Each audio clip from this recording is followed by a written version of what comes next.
Hello students, आपका स्वागत है आपके अपने channel Hindi learn and fun में। आज स्टूडेंट्स हम कर रहे हैं कक्षा 10 स्पर्श भाग 2 का पाठ तीसरे के प्रश्न उत्तर। पाठ का क्या नाम है?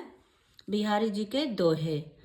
ठीक है, इसकी व्याख्या हमने इससे पिछली वीडियो में कर लिया था। अगर आपने ना देखा हो तो आप देख लीजिएगा। ठीक है, आज हम क्या कर रहे हैं, इसके प्रश्न उत्तर जो कि आपके पाठ्य पुस्तक में दिए होते हैं और पेपरों में आते हैं। तो क्या है पहला प्रश्न? छाया भी कब छाया लगने लगती है? कवि बिहारी जी कहते हैं कि ग्रीष्म ऋतु के जेठ मास की दोपहर में धूप इतनी तेज होती है कि सिर पर आने लगती है, जिससे वस्तुओं की छाया छोटी होती जाती है। जेठ के दोपहर में सूर्य की तेज किरणों के कारण वृक्षों और घरों की छाया भी कम पड़ जाती है। ऐसा लगने लगता है कि गर्मी में छाया भी त्रस्त होकर छाया ढूंढने लगती है। ठीक है, तो इसमें क्या आप अपने शब्दों में लिख सकते हैं कि जेठ माह में इतनी गर्मी होती है कि घर में रहो या पेड़ के नीचे बैठो फिर भी सुकून नहीं मिलता है, बहुत ज़्यादा गर्मी होती है। ऐसे छाए में बैठ के भी लगता है कि और भी कितनी ठंडक जगह में मिल जाए। तो वही कहा इसमें कि छाया भी छाया ढूंढने लगती है। ठीक है, अगला प्रश्न क्या है? बिहारी की नायिका ये क्यों कहती है कि कहिए सब तेरो हियो मेरे हिये की बात, स्पष्टीकरण कीजिए। बिहारी की नायिका विरह की अग्नि में जल रही। इसमें बिहारी जी ने एक अपने आप एक स्टोरी बनाई है। ठीक है, वही बता रहे हैं कि बिहारी की नायिका का बिहारी जी कह रहे हैं कि नायिका विरह की अग्नि में जल रही है। वह अपने प्रिय को पत्र द्वारा संदेश देना चाहती है, पर कागज पर लिखते समय उसे समझ नहीं आता कि वह क्या लिखे और कितना लिखे। उसे मतलब वो समझ नहीं पा रहे कि अपने मैं मन में इतनी सारी मेरी बातें हैं कि मैं क्या क्या लिखूं इस पत्र में, और इसलिए वह अपने आप को लिखने में असमर्थ पाती है। ठीक है, इसके आगे क्या कह रही है कि और किसी के द्वारा, अगर मैं किसी और के द्वारा नायक को संदेश भेजती हूँ तो मुझे लज्जा आती है। वो कहती है कि उसे समझ नहीं आता कि वो उससे कैसे कहे जो मेरे अंदर है। ठीक है, तो इसलिए उसे शर्म आती है। फिर वह सोचती है कि जो मेरी विरह की अवस्था है वही मेरे प्रिय की भी दशा होगी। फिर वह कहती है, आगे देखिए, कि आप अपने हृदय की वेदना से मतलब जो मेरे हृदय में चल रहा है, जैसे मैं परेशान हूँ तो वो भी तो परेशान होंगे। तो जो मेरे हृदय की वेदना है वही उनके भी हृदय की वेदना होगी, तो समझ ही जाएंगे, और वह मेरे हृदय की बात को वह स्वयं ही महसूस कर लेंगे। ठीक है, क्या कह रहे हैं? फिर वह कहती है कि जो मेरे हृदय की वेदना है, जो मेरे हृदय में महसूस कर रहा है वही उनका भी हृदय महसूस कर रहा होगा। ठीक है, तो वह मेरे हृदय की बात को स्वयं ही महसूस कर लेंगे। ठीक है, आ गया समझ में? अगला देखिए, तीसरा क्या है? सच्चे मन में राम बसते हैं। दोहे के संदर्भानुसार स्पष्ट कीजिए।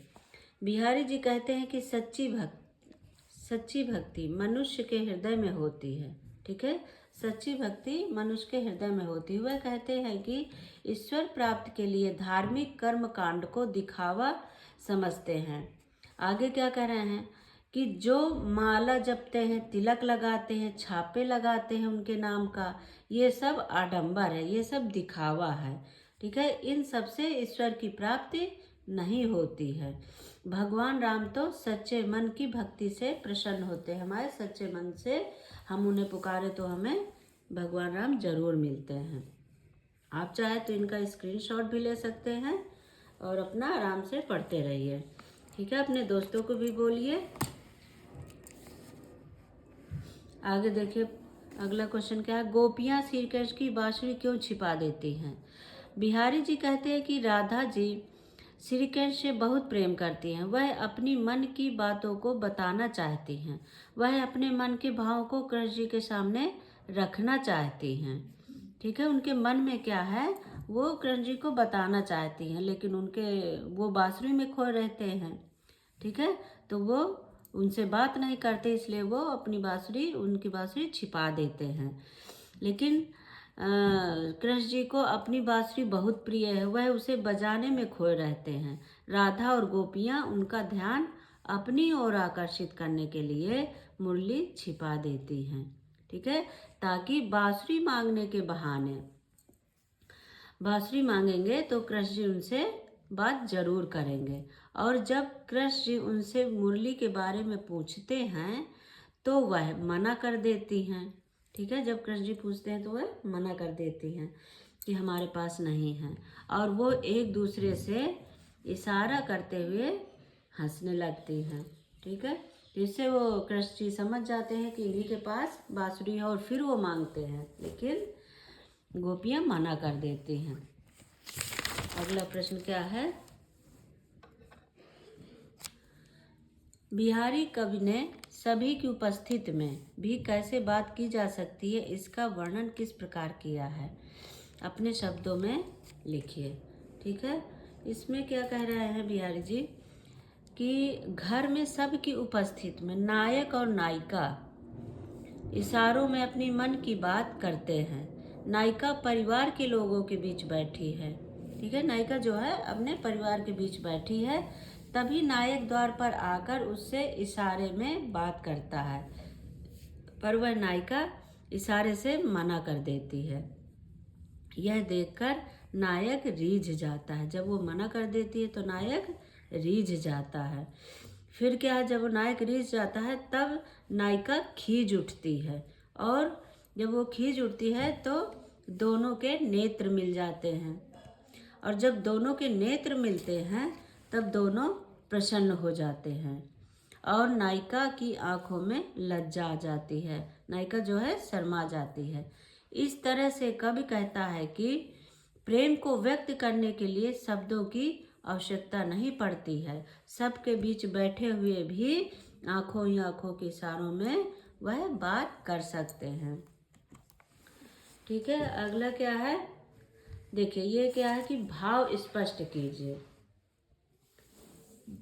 भाव स्पष्ट कीजिए जहाँ पर आए तो आप समझ जाइए कि क्या लिखना है, हमें उसका अर्थ लिखना है, मतलब लिखना है, ठीक है। तो देखिए क्या है, मनो नील मणि शैल पर आतप पर्यो प्रभात, ठीक है। इस पंक्ति में श्री कृष्ण के अतुल्य सौंदर्य का वर्णन किया गया है। श्री कृष्ण के सांवले शरीर पर पीले वस्त्र ऐसे प्रतीत हो रहे हैं मानो नीलमणि पर्वत पर सूर्य की किरणें अपनी आभा फैला रही हों, ठीक है। इसमें जो है श्री कृष्ण को क्या बताया गया है, नीलमणि पर्वत और उनके जो पीले वस्त्र हैं उसकी तुलना क्या सूर्य की किरणें बताया गया है, ठीक है। तो जैसे कि सूर्य की किरणें पड़ने से पीले वस्त्र ऐसे मतलब कृष्ण के शरीर पर और खिल रहे हैं, ठीक है। तो इस पंक्ति में श्री कृष्ण के सौंदर्य उनके बारे में वर्णन किया है। अगला देखिए क्या है, जगत तपोवन सौ कियो दीरघ दाग निदाग, ठीक है। क्या कह रहे हैं, जब जंगल में भीषण गर्मी पड़ने लगती है तब सर्प मोर मृग बाघ ये सभी जानवर एक साथ रहने लगते हैं। गर्मी से बचने के लिए उसी तरह से ये संसार एक तपता हुआ वन है, ठीक है। क्या गर्मी से बचने के लिए जैसे सारे जानवर एक साथ रहने लगते हैं, उसी तरह कह रहे हैं कि ये संसार एक तपता हुआ वन है, यहाँ सभी साधना करने के लिए आए हैं, हमें भी यहाँ मिलजुल कर रहना चाहिए। जिस तरह से ये अपनी शत्रुता को भूलकर गर्मी में एक दूसरे के साथ रह रहे हैं, इसी तरह हमें भी यहाँ पर एक दूसरे की सहायता करनी चाहिए और एक दूसरे के साथ मिलकर रहना चाहिए, ठीक है, और एक दूसरे की भलाई करनी चाहिए।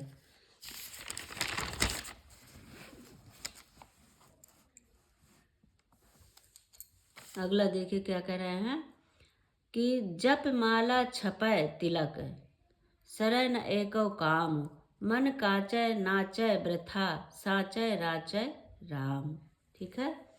क्या कह रहे हैं इसमें कवि बिहारी जी ने इन पंक्तियों द्वारा बाहरी आडंबरों का खंडन करके भगवान की सच्ची भक्ति करने पर बल दिया है।